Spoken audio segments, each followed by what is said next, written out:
Charisma Quotient. I'm your host, Kim Seltzer, a dating and makeover expert, where I will help you build confidence, make connections, and find love from the outside in.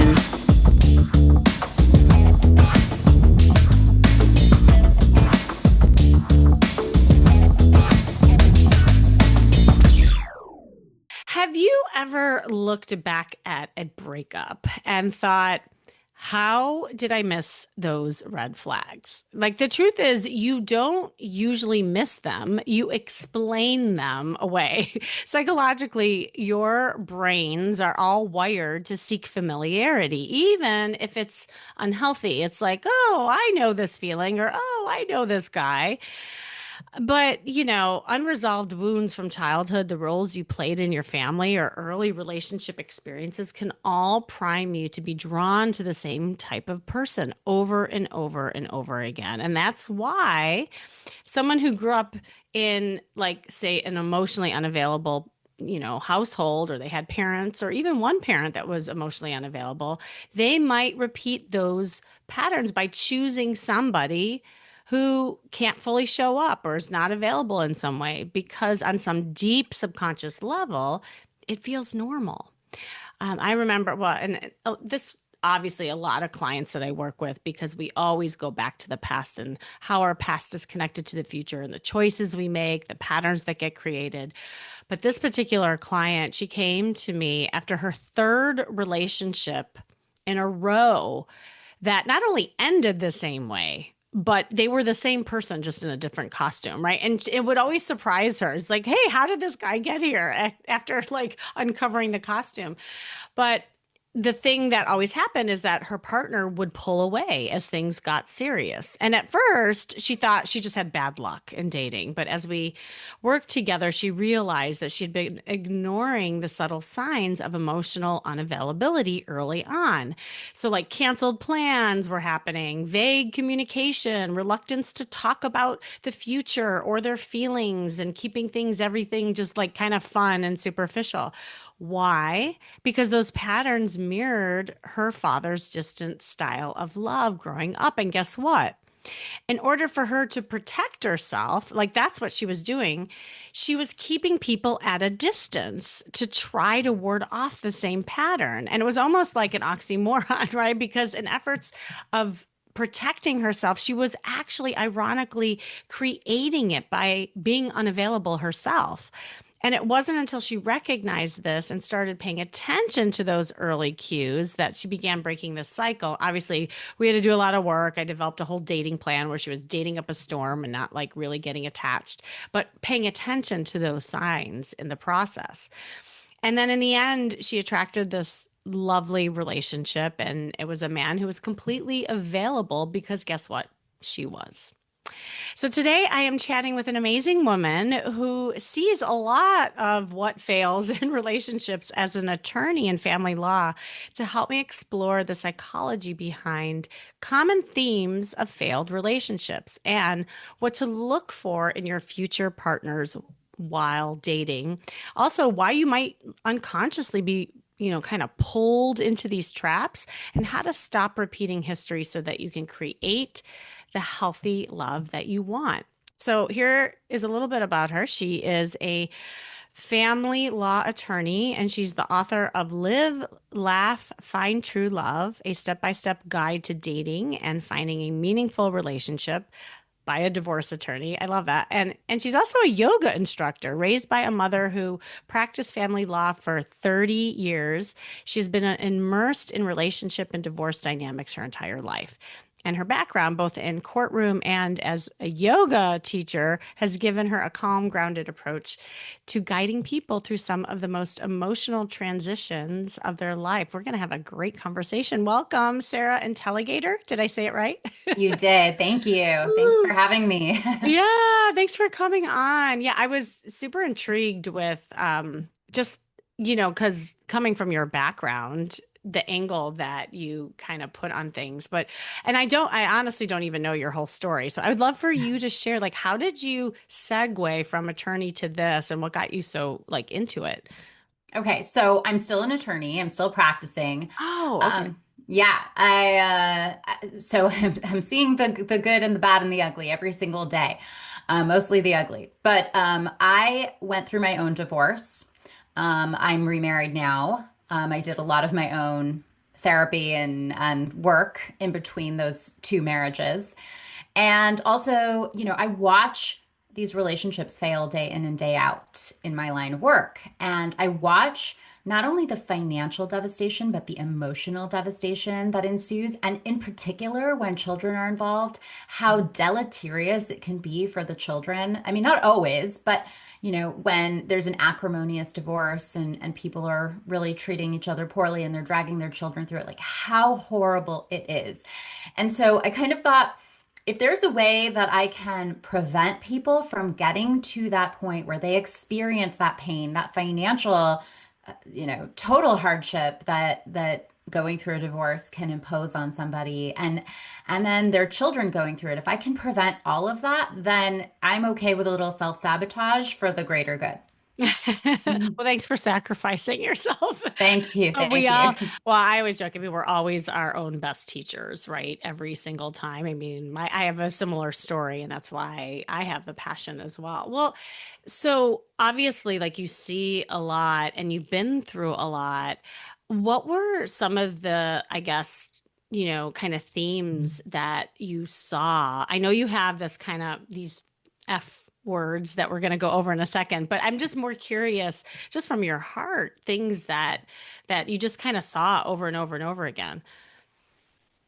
Well, I just saw in general that people were getting into relationships that they should never have been in the first place. And I can pretty much look at two people who are dating. I mean, I've been doing this for a long time. I like to joke that I'm psychic, but I'm really not. I just see the same patterns play out over and over and over again. And one of the biggest like overarching things is people are so desperate for companionship. They so badly want to be in a relationship that they're almost willing to put aside their what they know is right, or any sense of who they are, just for the sake of being in that relationship. And it's almost like, well, I'll deal with those problems later. Like I know they're going to come up because I see the problems. Most people have that intuition. Most people see the red flags. They just choose to ignore them, as Mm. said earlier. And so I think, people are just not looking at dating critically enough. They're looking at it through the prism of fear and also like romance and infatuation, as opposed to looking at it like more analytically and critically. I love that you're saying that. It's so weird because I know we don't know each other. We're just kind of dating right now here on this Yeah. podcast. But I was just talking in a workshop about this that, I call it data dating. Like it's so crucial to have a period of time where you're collecting data for yourself, like not focused on the man or the woman, but it's really the focus is on you because it's not until you have kind of that experience when you can really take a look at things and also like pace things out. People are so, yeah, I think numbed out and just like you said, get trying to get into a relationship. So I am really happy that you're bringing that out. Well, was that the case with you? Like I'd love to have you share a little about your personal journey attached to this too. Yeah, let me just lay down on the couch right now I, and, the I'm really therapist good at couch. throwing people on No. the couch as well as myself, by the way. I'm Yeah. totally kidding. I'm happy to share. So, my situation was, yeah, it was sort of that. I was 17 when I met my ex-husband. He's an absolutely lovely person. I still respect and love him. Not in love with him, but like, have and no animosity toward him whatsoever. But I was 17. This was my first like serious relationship. I really didn't have any other sort of experience. And so I assumed that because our relationship was so good and we got along so well and we had so much fun and, what I thought we had in common, which was really very superficial, now that I'm older and I've looked back on it. And so I was afraid that I would never meet anybody else who I had that kind of connection with because we were just so like spiritually connected in every way. My dad described us as two peas in a pod. So, so I thought that I wasn't going to meet anyone else and I wanted to be in a relationship and I had a lot of fear around it. But I didn't approach it critically. I mean, how could I? I certainly was way too young. I didn't have any experience. I didn't know what that meant. I didn't know that just because, we got along so well and had so much fun together, that wasn't enough to carry us throughout our lives together. So that is definitely, I think in a way there was a lot of fear around it for me. And also, yeah, I wasn't approaching it critically in any way. I think I also had a lot lower self-esteem at the time. I had eating disorders when I was younger and I was sort of coming out of that. And I feel like I hadn't, now I have the confidence and the self-esteem and the sense of self-worth, but I didn't necessarily have that as a teenager. Yeah. I think so many people can relate to you, like what you just said. And especially when you meet somebody when you're really young, like you're still getting to know yourself. And I always joke, like sometimes I feel like we should have a partner every decade because like we change so much, right? In each of those decades. And also sometimes people just have an expiration date, like Yeah. it's not that the relationship was bad or that you're wrong or, it's just that what was working then just isn't serving you right now, So yeah, I totally relate to that. And I think also, because I really want to hear more about the F's Yeah. as we're teasing this. One of the F's I always talk about is flirting. So we're flirting with the F's. But like in terms of like how the past was connected to some of this stuff, like were you able to connect that for you? Like, like how we were talking about? Like in the sense of my upbringing and Yeah. yeah, oh, absolutely. I mean, that was something I really unpacked in the many years of therapy that I went to after my divorce, because I was afraid of dating. I wanted to understand how I contributed to the downfall of this relationship and where my choices led me to this person and down this path. And so there was a lot of, self-evaluation and understanding of what led me to make those choices. Or, like I like to put it in terms of, and I talk about this in the book, is where your past experiences and your traumas, they're the ones who are making the decisions if you haven't addressed them. Your intellect is not making the decisions if you haven't dealt with and confronted and faced whatever led you to make the dating choices that you make, and we all have them, Hmm. then those things are going to be the ones who are in the driver's seat making the decisions, and you're going to be in the passenger seat. You don't want to be in the passenger seat. You want to be in the driver's seat because you want to be the one making the decisions.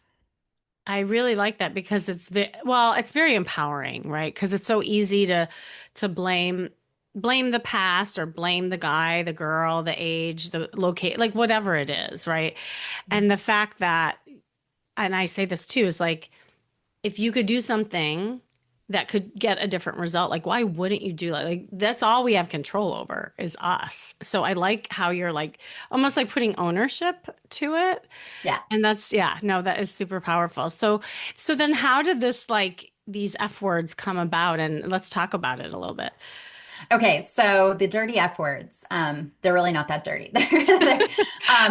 They're short for fail factors. So Yeah. basically, I came up with these 6 words. There's 6 patterns that I have observed in relationships that have failed, where people end up in my office, and these patterns are sort of prevalent in almost every single relationship that ends up, and in divorce. And there I sort of see the same thing happen over and over, and I saw them in my relationship too, like, and what led me down that road. So they are fundamental values, fear, foundation, fairy tale, family, and fixing. And so those are kind of the big overarching categories and patterns. So good. You know what maybe we could do? I think would be really fun. I just thought of this. Yeah, Is that we can go through, I mean, we don't have to go through all of them, but maybe we can go to through like some key ones that yeah. are that really prevalent and then kind of flush out like how they show up when you're dating. Because all of this, all of those F's, like as you said, you can detect from the minute you say hello and really early on that Yeah, often get ignored. So absolutely. I think it'd be Yep. fun. All right. Okay, So which one do you cool. want to do first? Okay, so I list these in no particular order because I Okay. think they're all really important, except fundamental values. To me, that goes first. It is the thing you cannot proceed with a relationship unless you share fundamental values. And so in the book, and here's the thing, I think that most people go into relationships not knowing their own fundamental values. So that's like the initial problem is we don't know what we fundamentally value. So how do we know what to look for in our partner? And the reason we want to share fundamental values is because if we don't, then for the most part, we're not going to seek to navigate life in a similar way. And we're going to want very different things, or we're going to do things extremely differently. We're going to have a different like moral compass, maybe even. And that's going to create a lot of dissonance and even potentially resentment, which is like all roads lead to resentment and then the relationship ends. So, in the book, I provide some exercises to help people identify their own fundamental values. Then, once they've done that, there's another exercise where I have them list a couple of questions that they could potentially ask, not on a first date or a second date or a third date, like kind of, they're questions just so they have them in their minds, they can keep them in the back of their minds, and they can ask these questions to ascertain whether their date shares these fundamental values. So it's not that you're going to walk in to a date with like a clipboard and start asking an exhaustive list of questions Please. because Yes.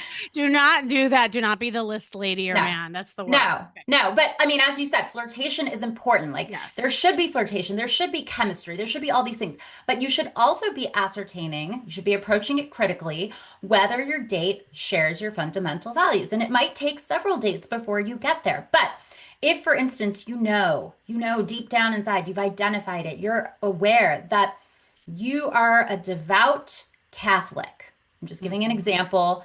And this is so important to you. It's something that has defined you when you were 16 years old. It will define you when you're 40 years old, 50 years old, 60 years old. You go to church every Sunday. This is who you are. You want to raise your children Catholic. This is just, it's a part of you. You fundamentally value this. Then dating somebody who is agnostic or Mhm. like thinks religion is terrible and horrible and opiate of the masses or something like that is not going to be the right partner for you. So instead of ignoring that or not ascertaining that and trying to just flirt and operate on chemistry, oh, he's so good looking, or Mhm. oh, wow, we just had such a great conversation. Those are all great and that's important. But if you've identified that this person does not also believe in Catholicism or respect it or want to be a part of that for you, even if they're not necessarily themselves, then that's like on to the next. Does not matter. And the longer you stay in that and try to justify or excuse or explain it away, the more emotionally invested you're going to get, and the harder it is going to be to break that relationship off in the future. So don't get emotionally invested. It's okay if somebody isn't right for you. You will find somebody else. Don't let that fear kind of whisper in your ear and say, oh, I kind of know that this isn't right, but I'm not going to find someone this attractive again, or I'm not going to, because it's kind of like delaying the inevitable. It's like you're just going to make it worse down the road. It's going to happen down the road. So you're just going to experience that pain down the road or like a minimal amount of discomfort or pain right now, but it's going to be a lot worse down the road. And it is going to happen. You're not going to change it. You're not going to avoid it. This is huge. We could do a whole podcast on this, Oh, honestly, I know. just of the values. I mean, that is, and I think, well, first of all, and I love that your book addresses this because I think sometimes people don't even know what values are. Like it's even defining, well, what does that look like? And the other thing that comes to my mind, and I'm thinking about like the people that I help where it shows up in ways of chemistry. So, like, on one hand, it might be somebody who's just so desperate that, like you're almost not looking at those red flags or, things that are right there in front of you, showing that you are not fundamentally in the same value space. But the other thing is that if you are so like snowed with the physical and sexual chemistry, I find that a lot of people overlook the fundamental values because everything else feels really good. Yeah. And so people will base their decision on the feeling rather than the fundamentals Yeah. that are super important. And Mhm. that's okay. Just it but that's why pacing is so important and not getting like caught up in the vortex of a relationship right away and really paying attention to this. Yeah. So one of the ways I see this kind of show up, I see like a lot of my over caretakers will do this and they'll ignore the signs because they'll almost like I call them shifting. They'll shape shift into something that they know the other person wants of them, even though it's Hmm. not in their values. Yeah. So, all right, I Yeah. love that one. Okay, good, good, good. Okay, so what's another one? Okay. Fear is another one. We kind of talked about it a little bit. Oh yeah. But I think that fear is probably the number one reason people stay in relationships, even when they intuitively know they shouldn't. Mm, And the way that I like to think about fear, that sort of, in the book, I sort of guide people to maybe how do I combat my fear? It's so powerful, right? So I remind people that fear is something that protects us in the very short term, right? If there's a hot stove, fear teaches us don't touch it because you're going to get hurt. You're afraid of the consequence, so you don't do it. If there's sharks in the water and you see them, right, you're not going to jump in. Fear says, no, don't do that because otherwise you're going to die or you lose a limb or something like that, right? And so we've learned to trust fear because our entire lives it's protected us and it protects us, but it protects us in the moment, in the short term. And we kind of forget that because we trust it so much. But what protects us in the long term is our gut, our instincts, our intuition, our higher intelligence. And all of those things are there. And I can't tell you how many people come into my office, they're getting a divorce, and they tell me they saw the signs and they ignored them. We know, and they say, how am I going to trust myself again? I made a bad decision once. I'm going to make a bad decision again. And I remind them, I'm like, you're sitting here telling me you saw the signs. You didn't make a bad decision. You chose not to listen to your intuition. You knew, and just like I did. I mean, I'm not accusing anyone because I did the same thing. Of course, I had those gut instincts and that intuition, and I even said them out loud to my ex-husband, and I still went through with it because of fear. So fear is very, very powerful, but as a reminder, fear is not protecting the long-term you. It's protecting you in the immediate, in the short term. You don't want to be alone. You don't want companionship. What if I don't find someone else again? What if, this is the best I'm gonna do? Oh, I'm getting older. Oh, my biological clock is ticking. Oh, all my friends are married. Maybe I don't feel so lovable and this person loves me and gives me the love that, like, who else is gonna love me like this? There's so many ways that it can play out, but it's powerful and we give into it. yeah. Ooh, so good. And I really like the way that you're framing it, and I mean, and I'm trying to think because it comes out in the dating phases in so many ways. Obviously, it manifests itself differently for everybody in every situation. But one of the common themes that I see are like people who kind of struggle with the anxious attachment. And you see in the very beginning, the fear is anxiety. And so there's this like desperation of attention and follow up. And why didn't he call? Or, like Hmm. whatever. So to me, that is a lot of the fear based stuff that you're talking about. And so pay attention to that, you listening. Like if you are finding yourself having those like, anxiety feelings, it's probably attached to some fears you're having. And that needs to be addressed and doing some more work because to your point, it's not until you're super comfortable being alone and being comfortable with yourself is when you're Yes, really ready for a relationship. 100%. I actually say that in the book. So, yes. Oh my God, I love it. We're like sisters. Yeah. Oh my God. Okay, so what's another one? Okay, so another one is, well, which one should I go with? Okay, I'm going to go with foundation. Foundation is one of those, I liken it to the foundation of a house or a building where it's supported by pillars, 5 pillars, specifically respect, communication, trust, honesty, and teamwork. Was that five? Yes, I think that was five. Cool. So I think that this one is very interesting because I think that you need all five pillars intact in order to have a solid foundation to your relationship. So your relationship is Mm. supported. If one of the beams or many of the beams are not intact, they're faulty, then your structure is going to topple, your relationship is going to fail.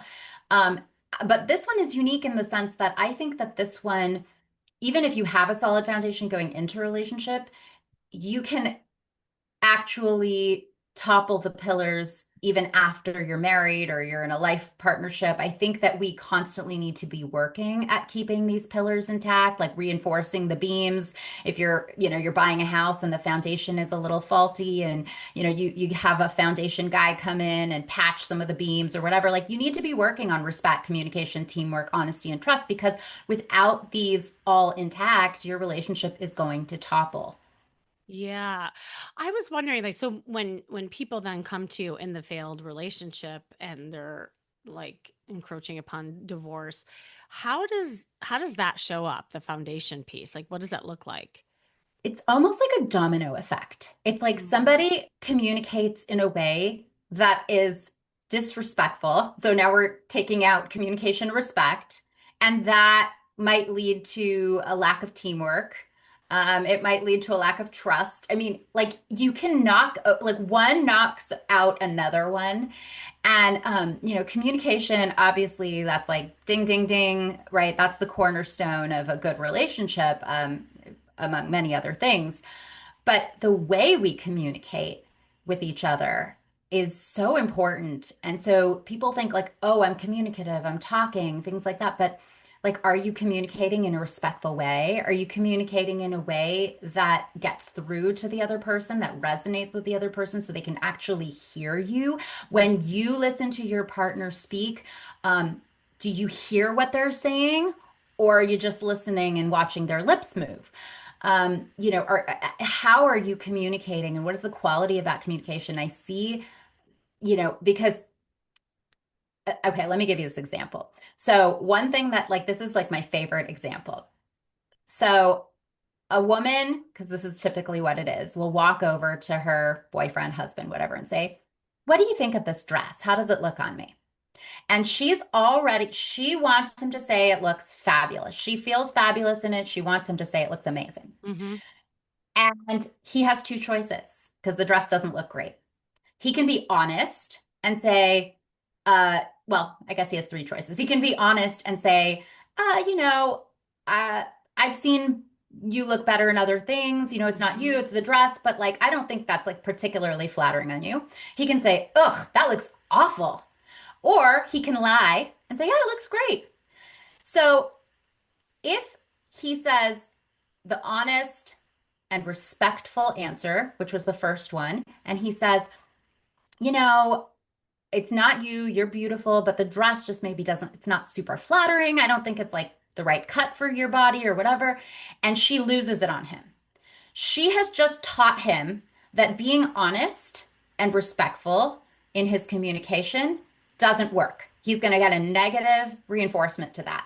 So she teaching him to do is the next time she asks him for an honest answer, she's teaching him to just give the answer she wants to hear, not be honest. Yeah. And maybe that will lead to resentment on his part. Maybe it will lead to a withdrawal of communication. So, first of all, if she wants an honest answer, she shouldn't, then she should expect an honest answer. If she doesn't and she's just fishing for compliments, then she shouldn't ask the question.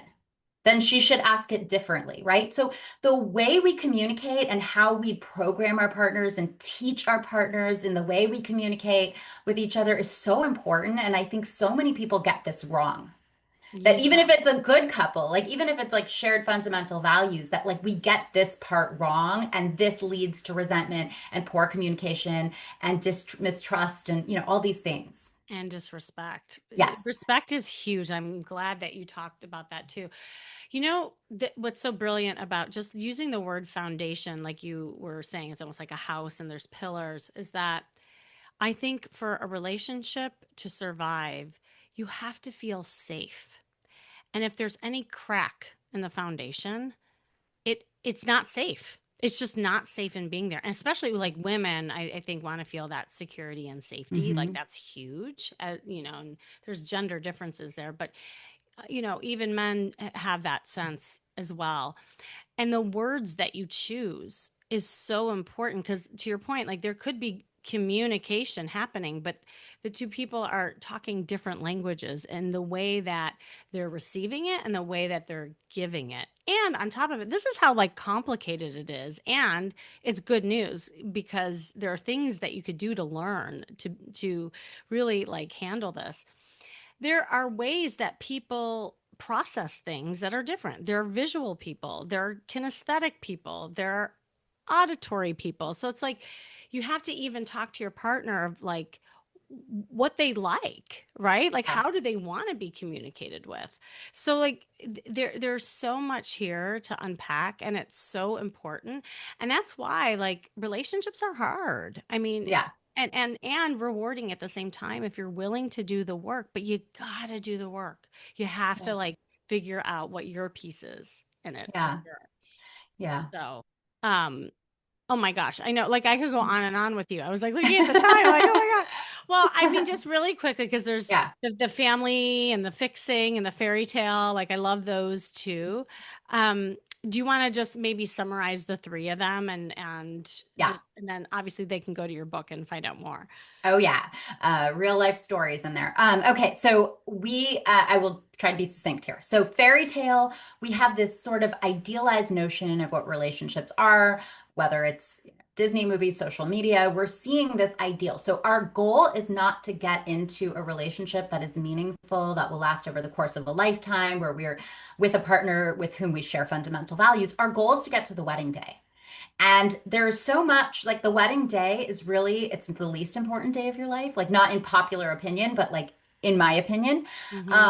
And it's really, it's not, and then they lived happily ever after. It's that is the beginning. That is the beginning of reality and the rest of your lives together. And so if you think that this is the pinnacle and this is like, this romanticized thing of relationships are just, you're getting dozen roses every night and all of these things, that's not a relationship. And so you're going to be sorely disappointed if that's what you're looking for. And that's what, anyone will fit the bill then, because really it's anyone who's willing to marry you who fits that bill and not like the guy who shares or girl who shares fundamental values and, foundation and all those things. So that's fairy tale. Um, Fixing is kind of a two-parter, and we sort of touched upon this earlier. When we go into a relationship, we want to make sure that we have worked on ourselves. We want to make sure, I mean, everyone has their issues. That's fine. That's part of what makes us unique and who we are and vulnerable and all these great things. But if you're allowing your trauma or your past experiences to select your partner for you, you're not making the decisions. Your trauma is making the decisions for you. So you need to work on yourself first and figure out your issues, figure out what leads you to make certain decisions, what has led you to make certain decisions in the past in terms of relationships, and address it and work on it. The other part of fixing is that you will not fix anybody. And no, your spouse, your partner is not a project. Okay, everyone is complete when they enter the relationship. Nobody completes anybody Ah, else. thank you. I hate that line. I hate that line in the movie with Tom Cruise. What is it? Where you're like, you complete me. And like, Ugh. no. No, you are complete. You are complete. Yes. Nobody is your other half. Nobody is your better half. You are a complete, wonderful person on your own. Mhm. And your partner is a complete, wonderful person on his or her own. And together you make each other the best versions of yourselves or want to be the best versions of yourselves. You do not fix each other. Nobody is a project. I had a therapist say to me one time, a tiger doesn't change its stripes. People can grow, people can evolve if they want to. That is up to them, but they're not going to change who they are. So don't, and I see so many women specifically doing this. They hold out this hope they're going to be like, I'm the one who's going to change him. It Yes. didn't work out with those other girls before, but I'm going to be the one who fixes this guy. If there are any women out there listening to this, you are not going to be the one who changes him or fixes him. Like you are not. I'm sorry. You could, that's great. I'm glad you have great self-esteem and you think so highly of yourself. That's wonderful. But you are not going to be that person, okay? And he's going to do the same thing to you he did to those other women. Well, yeah, and on the flip side, actually, I see it with men too. I think it manifests differently because I think a lot of men's mantra is to be the man to fix things, and Mm. it's in a different way, right? And so a lot of men that I've worked with who I'll just say are over caretakers, they put it upon themselves to do everything for the woman, and then they Yeah. don't show up enough for them, and then that resentment that you were talking Resentment. Yeah. kicks in because it's like, well, where is she for me? I'm like, well, you started that pattern from the minute you said hello, Yeah. so again, this is what I love about our conversation because I always say, like, if you want to change your story, you have to go back to the beginning and change the script. Yeah. Because the only way that you're going to change the outcome is to change what happens in the beginning, and that starts with you. Yeah. So I mean, Sarah, I'm so glad that you came on here to talk about all of this. Did I cut you off? Oh, do we have one more to go We over? had one more, yeah. Oh, And go for actually, it. no, no. And it's funny that you say that because the quote in the last chapter of my book is what's past is prologue. So I think that's like really exactly what you're saying, Perfect. literally Yeah. about changing the script. And I talk about being the author of your own narrative. So Oh my again, God, we speak the same language. I I love know, this. what is this? Okay. So the last F word is family. And family is a big one because it can play out in many different ways. Family, if somebody is really close to his or her family, that Mhm. family is going to be a part of your lives. You better like the family, and the family better like you because it's going to create tension and problems. Like a man, for instance, who loves his mother and loves his wife, but the wife and the mother are sworn enemies, or the wife and the sister, or whatever. And he feels loyalty to his mother and feels loyalty to his wife, but he feels like he's just kind of moderating a boxing match between the two of them all the time. And he feels like he has to be loyal to his mom, but then being loyal to his mom means he's being disloyal to his wife. It creates, he feels torn all the time. It's horrible. So make sure that the family, if you're close, everyone gets along, everyone likes everyone. There's probably a reason if someone doesn't like someone, that probably means they're not right for you because your family wants what's best for you, ultimately, if you get along with your family and they're a good family. A lot of families that don't want what's best for you. But Yeah. um, the other thing is that, if someone's not close to their family, if they're estranged, maybe from a mother, not speaking to a mother, you want to look to that as like a puzzle piece, as a clue. Like, Mhm. why? And how has this affected this person? And does this person, obviously that is going to affect somebody deeply. And is there this like big gaping wound here? And now this person is seeking a mother figure in their lives, and that's why they're selecting you. Is the trauma, again, we go back to that fixing, is the trauma selecting you as a partner because now you have to step into the role of mommy to this person because that's what this person needs to feel that unhealed void within them. It's a piece of the puzzle you need to look at and consider. What is the dynamic in the family? Why don't they get along? What issues were there in the past? Was there abuse? Was there, all these things? And it's not to knock anything or anybody. It's just to say that these things could create certain issues and certain problems then in the relationship, and because they're going to play out in the relationship if they're unaddressed. So we want to look to all these things and not say, oh, well, he doesn't get along with his family because, oh, his family sucks. Well, okay. Does he suck? Is how much of that influenced him in his childhood and created certain potential issues down the road, and how's that going to play out in our relationship? So I think family is like very complicated, and originally I didn't include it. I had five F words, but I ended up including it because I thought it was such a big one that I see play out a lot.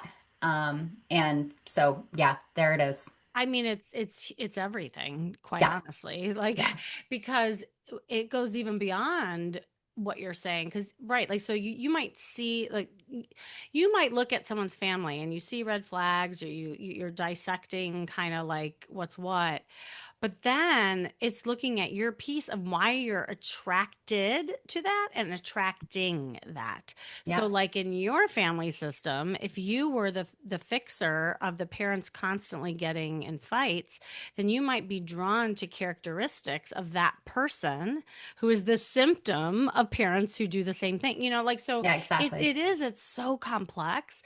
And it's so cool. I hope you listening, this is all not to say like, oh my God, I'm doomed or this is overwhelming. It's like No.